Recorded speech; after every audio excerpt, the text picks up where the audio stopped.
Hey all, how we go through Kashmir, which you don't necessarily think of as a guitar tune, but it is a guitar tune.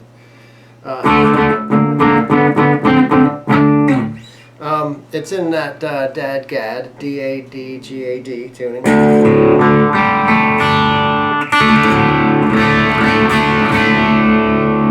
I don't know if it was recorded on a Les Paul. I suspect it was recorded on the Dan Electro, but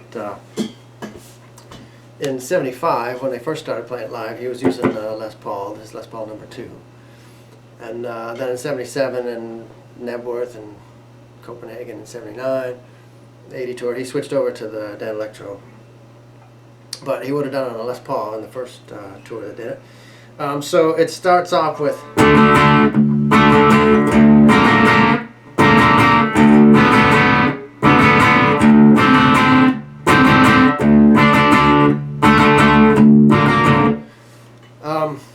that's the repeating. Well, I mean, it's supposed to be hypnotic, and so that is for most of the song. This is what you're doing.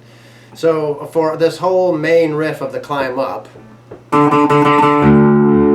the A string at 5 is covered. Now I end up switching, and I'm sure Jimmy did, switching what finger frets that A string at 5, just based on where your other fingers go. But the other part of it,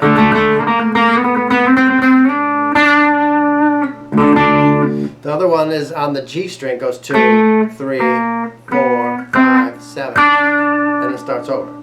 So, and then there's a on the second one of each, right? So you can do those two, those two.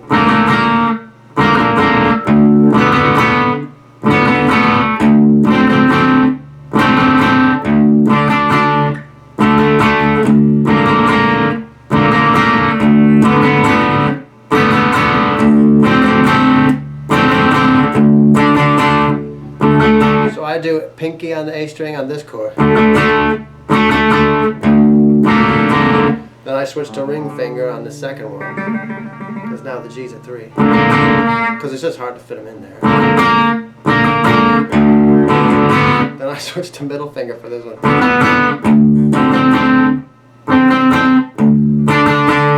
Then I switch to pointer finger for that, then switch back to pinky. There's a lot of switching, but just do whatever ergonomically makes sense for you in terms of fretting those. But you can see videos of Jimmy playing it and pictures of him playing it. These fingerings will look familiar if you've seen pictures of Jimmy playing the Dan Electro. So after, I don't know how many of those, right, hit that low one.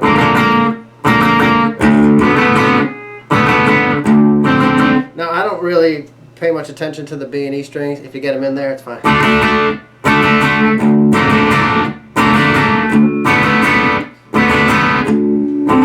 But if you're playing it at a decent volume, you're going to get all kinds of distortion and harmonics on those strings. So I don't care too much about those. But so mainly for me, it's the 4 strings here. So after you get through.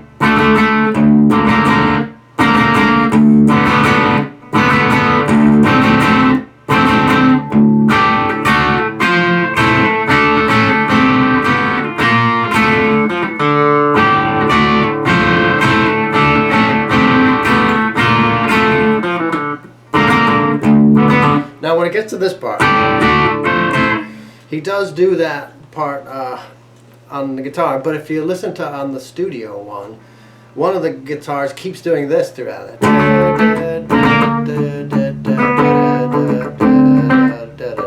It keeps doing that main riff, and then comes in on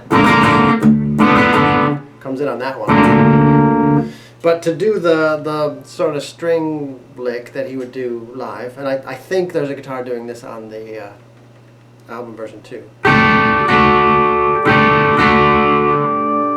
So that is G at 12, high E at 12, and then the G goes 12, 11. And once you do that, same fret, then 1 fret down on the G string. Move it down 2 frets and do the same thing.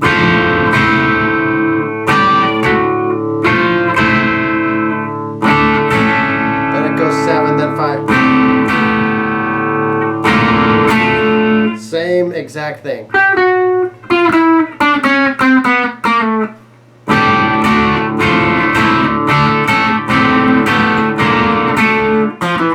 And then the last little bit is on the D string, 3, 2, 0.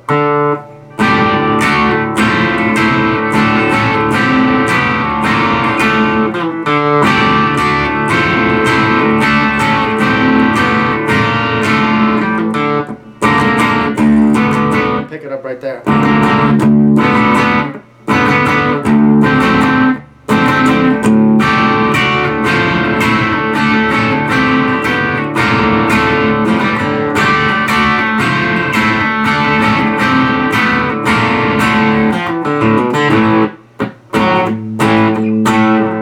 Right, so on that last one,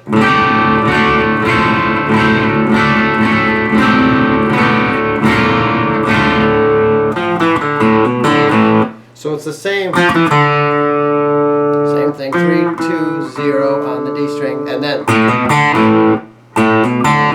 finish it with on the A string, hammer on at 2 to an open D string. Like an A5, don't. You could play that G string, but it's mainly on the A and D strings. Right? 2, 4 on the D string. 7, slide down to 2.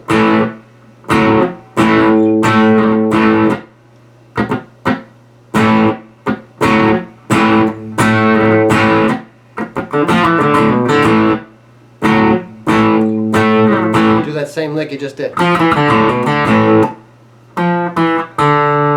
D string, 3, 2, 0. A string, hammer on 2 to an open D string.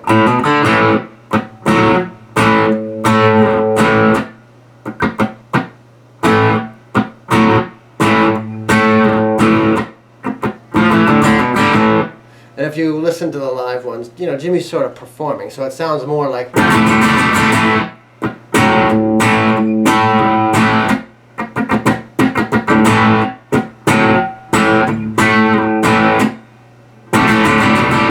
You know, he's whacking away on it, but.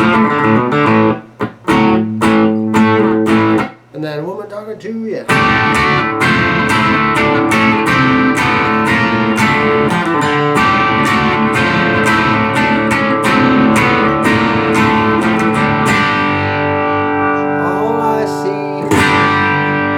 Sometimes you see people play like that, bar all the way across at 5, and then they do the G string 2 frets up at 7, and then move that and move it up 2 frets.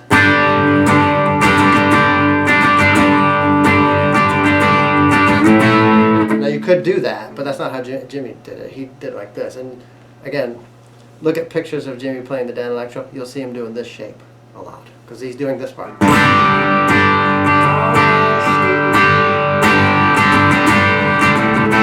So that is the A and D, or sorry, E and A at 5, and then B and E at 5. I mean, you could do it other ways. It's easier for me to do this, and it was easier for Jimmy.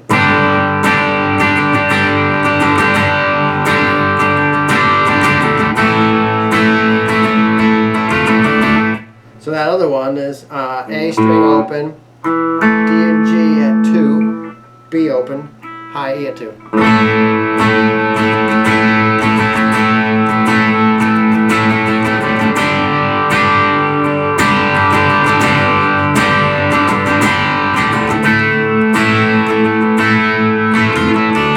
You can add in, and if you hear him live, he does little licks in there. The high E 2, 3, 2, 0, 2.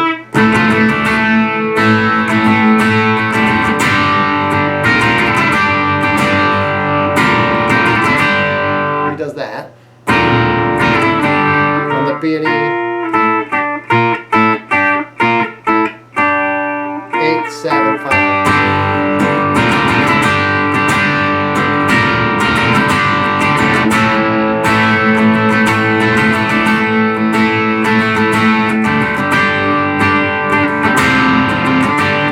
see pictures of him doing this. Right?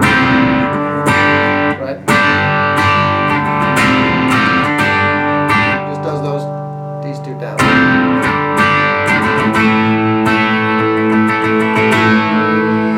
And then starts over.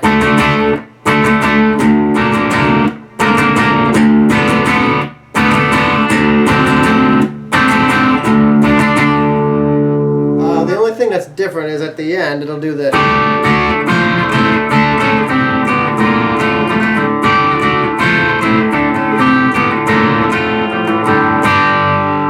The outro, right? And it just plays out on those two chords, but there's little things he does in live versions, like in the last verse. You know, when Jonesy does those horn string parts on the keyboard, Jimmy doubles them on the guitar. Low E, tune down to D. The low E string open, and then A goes 12, 11. 12, 11, 12, 14, 12, 11, 12, down to 9.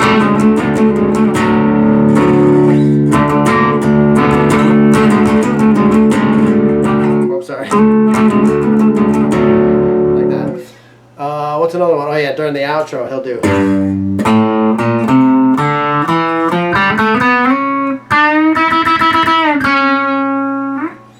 That's, you know, that's the thing that the strings do, and then the horns would do, and the keyboards really. And the live ones, Jimmy would do it on the guitar, so that's low E at 5, A string, 1, 3, D string, 2, 3, 0, 2, 4, 6. You know, he does little riffs in there, but the main thing is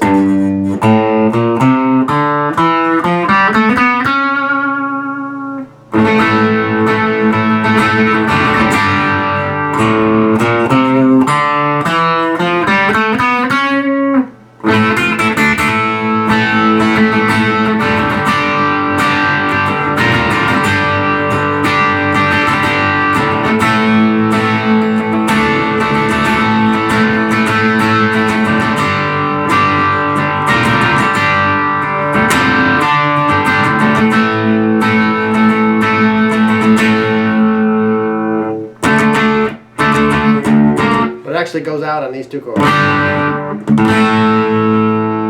The way to practice this one, forget all the live fills for now if you've never done it before. Just play along with the studio recording, which is fairly straight. There's no sort of extra stuff going on there on the guitar part.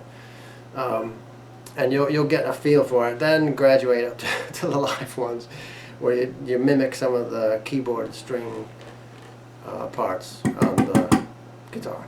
I suspect it was Dan Electro in the studio when he first recorded it, and then went to Les Paul, and then back to Dan Electro, probably because he did the White Summer Black Mountainside thing as an intro to it in '77 and '80, and the White Summer Black Mountainside makes a lot more sense tone-wise on the Dan Electro. That was his White Summer guitar, so he did it on that. Good luck.